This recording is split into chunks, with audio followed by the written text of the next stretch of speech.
Something different general knowledge के MCQs के 11वें भाग में आपका स्वागत है, जहां हर सवाल के साथ मिलेंगे कुछ मज़ेदार और अनसुने फैक्ट्स। प्रश्न पहला, राजस्थान के अलवर शहर की मशहूर मिठाई कौन सी है? कलाकंद, राजभोग, सोहन हलवा।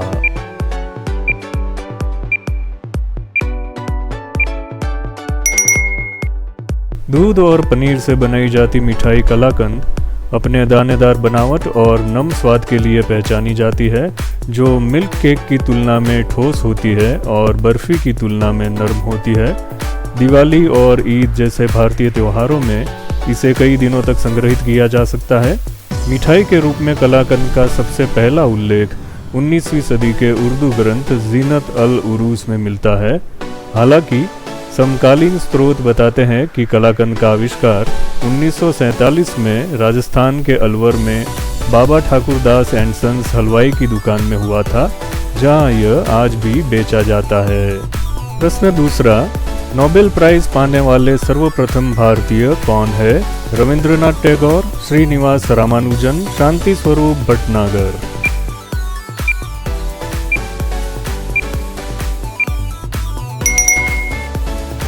भारत में पहला नोबेल पुरस्कार साहित्य के लिए 1913 में रविंद्रनाथ टैगोर को उनके कविता संग्रह गीतांजलि के अंग्रेजी अनुवाद सॉन्ग ऑफरिंग्स के लिए दिया गया था। गीतांजलि सॉन्ग ऑफरिंग्स में टैगोर के अपने अंग्रेजी अनुवादों की 103 गद्य कविताएं शामिल है, जिसमें 53 कविताएं टैगोर द्वारा मूल रूप से बंगाली में लिखे गए संग्रह गीतांजलि में से ली गई है और बाकी के गद्य उनके अन्य संग्रहों में से लिए गए हैं। टैगोर न केवल यह प्रतिष्ठित पुरस्कार पाने वाले पहले भारतीय थे, बल्कि ऐसा करने वाले पहले गैर यूरोपीय और एशिया के पहले व्यक्ति भी थे। प्रश्न तीसरा, तस्वीर में दिखाया गया फल कौन सा है? काजू, पिस्ता या बादाम।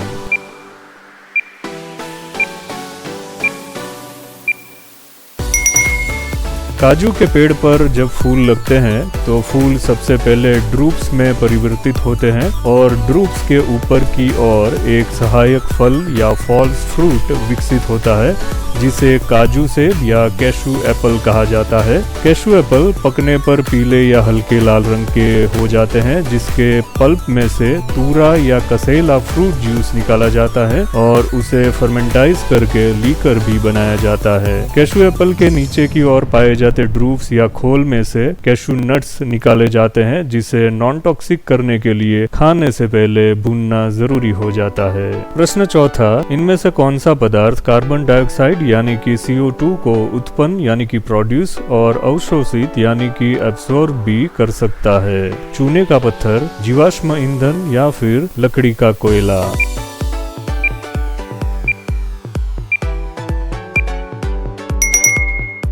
चारकोल यानी कि लकड़ी के कोयले को जलाने से कार्बन डाइऑक्साइड उत्पन्न होता है और इससे विपरीत चारकोल CO2 को अवशोषित भी कर सकता है। कैम्ब्रिज विश्वविद्यालय के शोधकर्ताओं ने हमारे घर के अंदर CO2 को कैप्चर करने के लिए बैटरी चार्ज करने जैसी एक सस्ती और सरल विधि विकसित की है, जिसमें चारकोल के स्पंज जैसे कपड़े को बैटरी की तरह चार्ज किया जाता है, जिससे हाइड्रोक्साइड आयन एक्टिवेटेड चारकोल के छिद्रों में जमा हो जाते हैं। बाद में चारकोल को बैटरी से निकाला जाता है और इसे रीयूज करने के लिए धोकर सुखाया जाता है।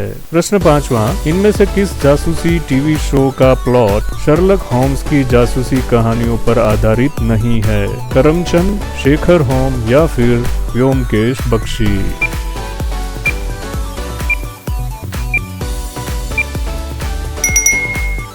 1880 के दशक में ब्रिटिश लेखक आर्थर कॉनन डॉयल द्वारा रचित एक काल्पनिक जासूस शर्लक होम्स पे आधारित नवल कथाएं 1932 से 1970 के 4 दशकों में प्रकाशित शारदिंदु बंदोपाध्याय निर्मित व्योमकेश बख्शी की कहानियां और 1990 के दशक के शुरुआती दौर के एक विलक्षण जासूस शेखर होम और उसके अधेड़ उम्र के कुंवारे साथी के इर्द गिर्द घूमती कहानियां और प्लॉट कई जगहों पर मेल खाते हैं, जबकि 19 1985 में प्रसारित पंकज कपूर अभिनीत सीरीज करमचंद में अपनी अनोखी शैली में हमेशा गाजर खाते और उसकी मजेदार साथी किट्टी के साथ हत्याओं की गुत्थियां सुलझाते करमचंद की कहानी का प्लॉट डिफरेंट हो जाता है। प्रश्न छठा, इनमें से किस जानवर के प्रत्येक पैर में 2 नाल लगाई जाती है?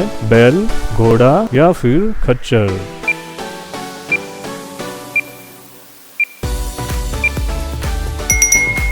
घोड़े की नाल की तरह खच्चर, गधे और बैल को भी नाल लगाई जाती है। नाल पालतू जानवरों के हूव्स यानी के खुरों के एक सुरक्षात्मक परत के रूप में कार्य करती है।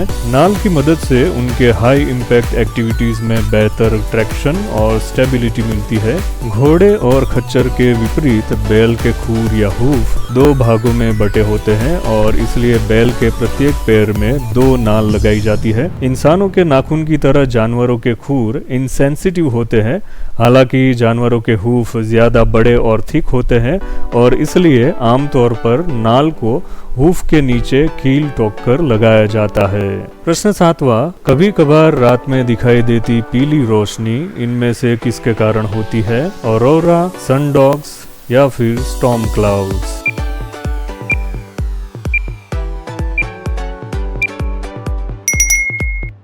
रात्रि के वातावरण में आकाश का रंग पीला दिखाई देने के कई कारण हो सकते हैं। पीले आसमान का सबसे आम कारण तूफानी बादल होते हैं। ये बादल सूर्य से आने वाली नीली रोशनी को बिखेर देते हैं, जिससे हमें वह रोशनी पीली दिखाई देती है। ऑरोरा लाइट्स पृथ्वी के वायुमंडल में प्राकृतिक रंगीन प्रकाश प्रदर्शन है जो मुख्य रूप से ध्रुवीय क्षेत्रों के पास देखे जाते हैं। सनडॉग्स सूर्य के बाईं और दाईं ओर दिखाई देने वाले प्रकाश के चमकीले धब्बे होते हैं। ये नकली सूर्य प्रकाश का एक रंगीन चाप बनाते हैं और अक्सर तब दिखाई देते हैं जब सूर्य आकाश में नीचे की ओर होता है। प्रश्न 8वां, तस्वीर में दिखाई गई नंबर प्लेट नीचे में से कौन से व्हीकल्स को संदर्भित करती है? इलेक्ट्रिक व्हीकल्स, डिफेंस व्हीकल्स या फिर कमर्शियल व्हीकल्स?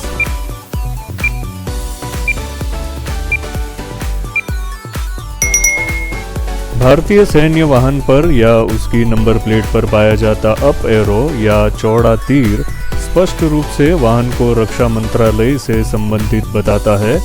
तीर का ऊपर की ओर झुकाव यह सुनिश्चित करता है कि यदि वाहन दुर्भाग्यपूर्ण दुर्घटना में फंसकर उल्टा हो जाए तब भी संख्या को सही ढंग से पढ़ा जा सके।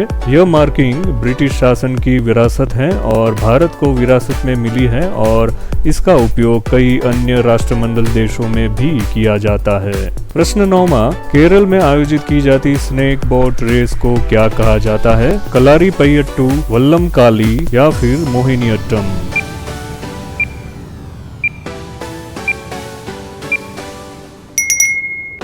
केरल में आयोजित की जाती बोट रेसिस, जिसे वल्लम काली या स्नेक बोट रेस के रूप में भी जाना जाता है, एक जीवंत परंपरा है जो मुख्य रूप से ओणम के फसल उत्सव के दौरान आयोजित की जाती है। इन प्रतिस्पर्धी आयोजनों में लंबी चुंडन वल्लम यानी कि सांप नौकाएं शामिल होती है, जिन्हें बड़ी टीमों द्वारा नौका गीतों के साथ ताल से ताल मिलाते हुए चलाया जाता है। कुछ सबसे प्रसिद्ध दौड़ में पुन्नमदा जिले में नेहरू ट्रॉफी नाव दौड़ और ऐतिहासिक अरनमुला नाव दौड़ शामिल है, जो स्थानीय लोगों और पर्यटकों को आकर्षित करती है।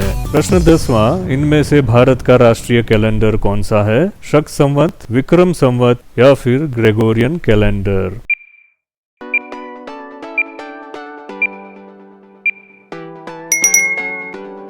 राजा शालिवाहन द्वारा ईस्वीसन 78 में प्रारंभ किया गया शक संवत भारत का राष्ट्रीय कैलेंडर है, जो एक ल्यूनी सोलर कैलेंडर है। ल्यूनी सोलर कैलेंडर सौर वर्ष को ऋतुओं के साथ समन्वयित करने के लिए चंद्र चक्र और सूर्य की स्थिति दोनों को ट्रैक करता है। राजा विक्रमादित्य द्वारा शुरू किया गया और विशेष रूप से उत्तरी भारत में उपयोग किया जाता विक्रम संवत भी ल्यूनी सोलर कैलेंडर है। अंतरराष्ट्रीय स्तर पर स्वीकृत 365 दिनों वाला ग्रेगोरियन कैलेंडर एक सोलर कैलेंडर है और भारत की मुस्लिम आबादी द्वारा उपयोग किया जाता हिजरी कैलेंडर चंद्र आधारित ल्यूनर कैलेंडर है।